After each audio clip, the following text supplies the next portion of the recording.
we have a few reporters here. So, look, guys, what we wanted to do here was a couple things. First of all, we wanted to come and say thank you to the National Guard's folks, to the cops, for actually keeping this place safe. If you look at what's happened in Washington, D.C. in just the past 9 days, we've seen a 35% reduction in violent crime. We've seen over a 50% reduction in robberies. We are seeing really substantial effects because these guys are busting their ass. So I want to come here, highlight what they're doing, say thank you in person, obviously pass out a few burgers, but most of all, just send a message to the American people. Look, we don't have to live like this. We do not have to allow our cities to be taken over by violence and disorder and by chaos. You can actually do stuff. You can actually bring law and order to communities. You've just got to have the political willpower to do it. And I think you hear these guys outside here screaming at us. Of course, these are a bunch of crazy protesters. But I'll tell you, a couple of years ago when I brought my kids here, they were being screamed at by violent vagrants, and it was scaring the hell out of my kids. And one of the things that we've done already in Union Station in just 9 days is we've made it a place where people can walk around safely. They can bring their kids again. They can see this beautiful monument, the architecture. They can have a meal with their friends and their loved ones because, again, we brought some law and order back to Washington, D.C. So I want to thank Pete Hegseth and Stephen Miller. I want to thank all the people, the guardsmen here and the police officers who have worked very hard. And I know that we've traded now some violent, crazy people who are screaming at kids with a few crazy liberals who are screaming at the vice president, but I think that's a very worthwhile trade to make because we want our people to be able to enjoy our beautiful cities. And the last thing I'll say is to the American people, D.C. is already safer than it was 9 days ago, but we're going to make it safer still to come. This is your city. You should feel free to come and visit here, have a meal, see all these incredible monuments, and actually enjoy yourself, and that's what we're trying to make happen. And I think that if we set a standard in Washington, D.C., that political willpower can bring some common sense law and order back to these communities, then maybe some other communities and other cities will follow suit. So it's kind of crazy. You hear these guys outside. They appear to hate the idea that Americans can enjoy their communities, and they do the fact that D.C. a week ago had a higher murder rate than Trinidad and Tobago, which the United States State Department has said you shouldn't visit because it's unsafe. We ought to be able to enjoy great American cities. That's what we're trying to do in the Trump administration, and we want to thank all of our law enforcement and National Guardsmen for making it possible. We made a lot of progress in 9 days. We're going to make a whole lot more. I'll let Pete and Stephen Miller say something, and we'll take a few questions from the reporters. So, Mr. Secretary. Thank you, Mr. Vice President. I'll just start by saying yes and amen to everything you said. The American people, the residents of D.C., deserve a safe and beautiful city. That's our mission.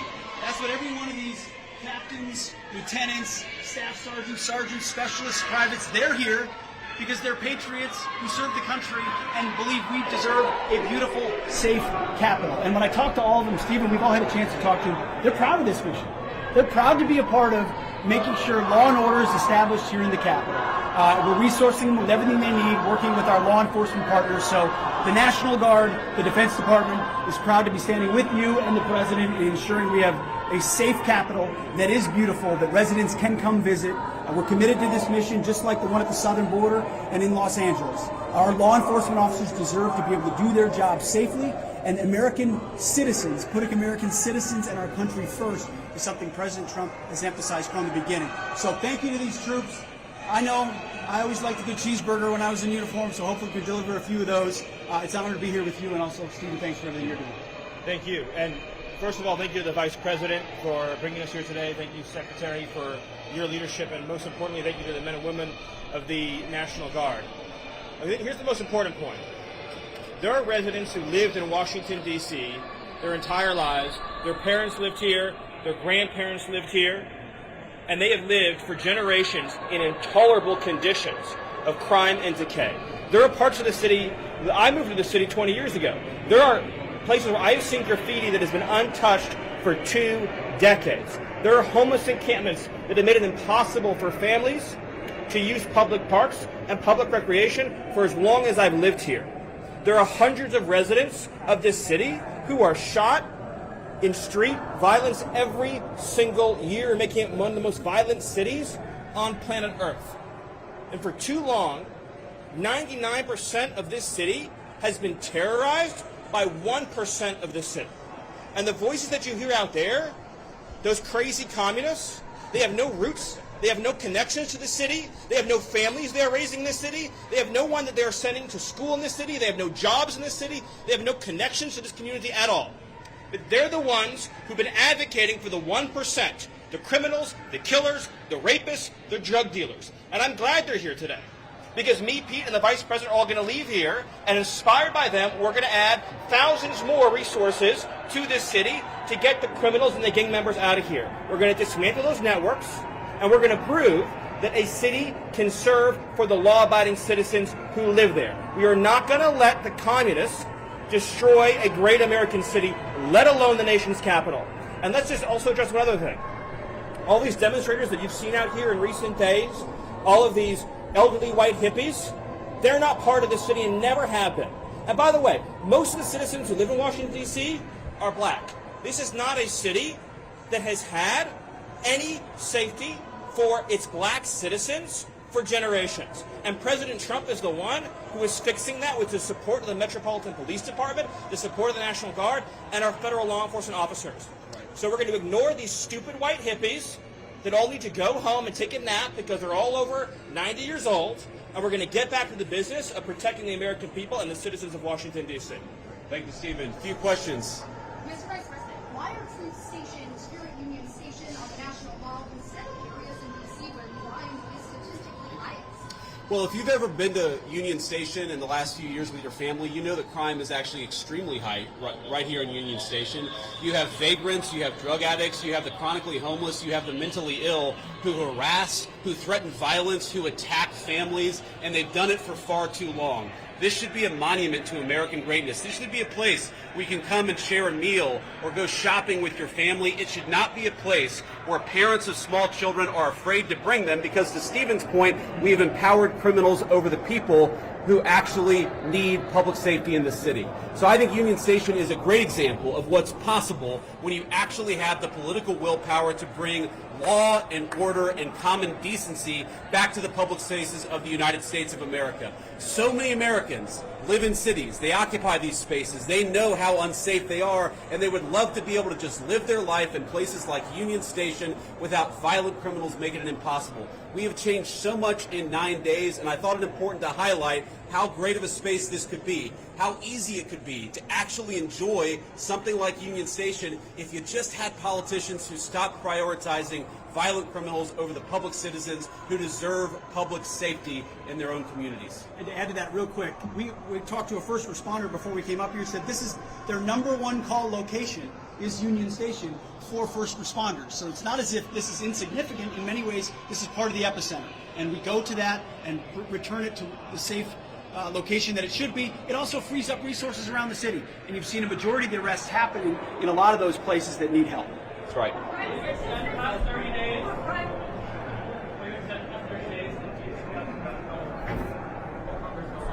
Well, look, we'll ultimately let the President of the United States determine where we are after 30 days of this emergency order. I think that we're going to make a lot of progress over the next 20 days. I think that we're 9 days into this thing. But if the President of the United States thinks that he has to extend this order to ensure that people have access to public safety, then that's exactly what he'll do. If he thinks he doesn't have to do that, obviously he'll make that determination. But what we're going to do is try to empower these guys to do as good of a job as possible to bring public safety and order back to Washington, D.C. This is the national, cultural, and political capital of the world's greatest nation, and you talk to people, black, brown, white, so many of them are afraid to bring their kids into its public spaces. It's a shame. It's a blight. It actually should make every American ashamed that the world's leading superpower, our national capital, was unsafe for families to walk around at night. That is a disgrace. We don't think that it's acceptable, and thank God we have the presidential leadership to change it, and that's exactly what we're trying to do. Well, I think that crime statistics all over our country were massively underreported because a lot of people would pick up the phone, they'd call somebody, they'd try to get help, and nobody would show up. If you look at wait times, at 911 response times all across our country, but certainly in Washington, D.C., they were way too long. And that wasn't because of the D.C. police. That was because there was too much crime and too few law enforcement agents on the street to bring order and decency to this city. You talk to these guys. I talked to 3 police officers earlier. I've talked to the National Guard. They are so happy that they've been empowered to do their job, which is to make American streets safe for American citizens. And I think that empowerment is going to keep on going until we make America, and D.C. in particular, a safe place again. I'm sorry? Of what? That D.C. has a terrible crime problem? You just got to look around. Obviously, D.C. has a terrible crime problem. The Department of Justice statistics back it up. The FBI statistics back it up. Just talk to a resident of this city, this beautiful, great American city. Don't they deserve... we talk about human rights. We hear these people outside screaming, "Free D.C." Let's free D.C. from lawlessness. Let's free Washington, D.C. from one of the highest murder rates in the entire world. Let's free Washington, D.C. so that young families can walk around and feel safe and secure. That's what we're trying to free D.C. from. And as Stephen said, it's kind of bizarre that we have a bunch of old, primarily white people who are out there protesting the policies that keep people safe when they've never felt danger in their entire lives.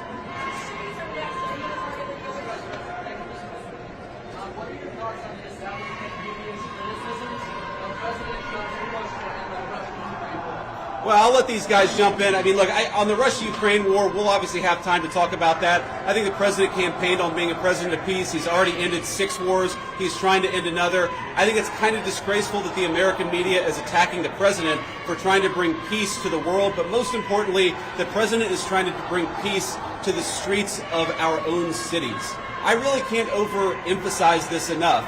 It's the greatest country in the world. We've got moms and dads and young families. Shouldn't they be able to enjoy public spaces without vagrants taking away basic public safety from the American citizenry? The fact that it's taken so long to bring common decency and law and order back to Washington, D.C. is an indictment of a generation of failed leadership. And I hope these guys know how grateful we are that they're doing the job that so many fail to do. They're actually keeping the city safe. We're proud of you, and we're grateful to you. I'm sorry?